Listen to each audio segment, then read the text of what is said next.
বিকাল 3টায় আমাদের পিনারদের pilot high school মাঠে আমাদের মরহুম জনাব নুরুল মিলাদ সাহেবের শোকসভা এবং মিলাদ মাহফিল।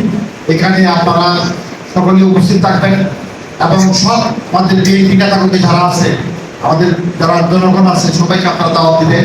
এগুলো আমার আমার প্রিয় বন্ধু, অকৃত্রিম বন্ধু জনাব নুরুল মিলাদের দুটি কথা বলবো।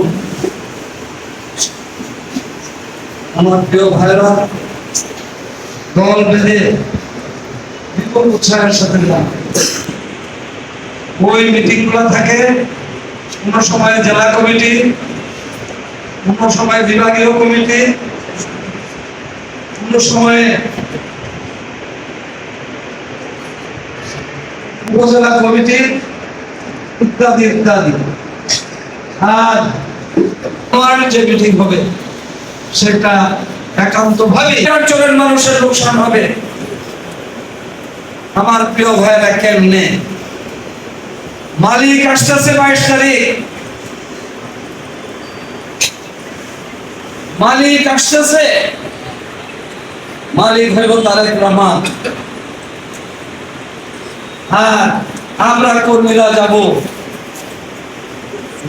আমরা কর্মীরা যত বেশি যাব, সমাবেশ যত বড় হবে, সমাবেশে যত মানুষ অংশগ্রহণ করবে, আলম সাহেবের ইজ্জত তত বেশি বাড়বে।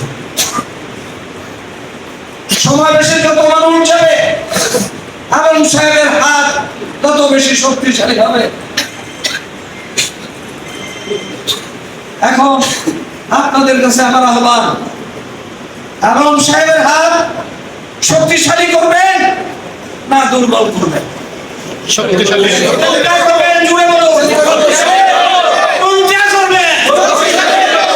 যদি শক্তিশালী করতে হয় তাহলে আজকে এখান থেকে গিয়ে যাইতে যাইতে বলতে হবে 22 তারিখে ভৈরব চলো, চলো চলো ভৈরব চলো, এই স্লোগান তুলতে হবে। মানুষের মধ্যে একটা উৎসাহ উদ্দীপনার সৃষ্টি করতে হবে, মানুষকে বলতে হবে, মানুষকে মোটিভেট করতে হবে যে আমরা আলম সাহেবের ইজ্জতের জন্য, আলম সাহেবের শক্তি বৃদ্ধির জন্য আগামী 22 তারিখ আমরা ভৈরব যাব। আমরা পারবো না ইনশাআল্লাহ।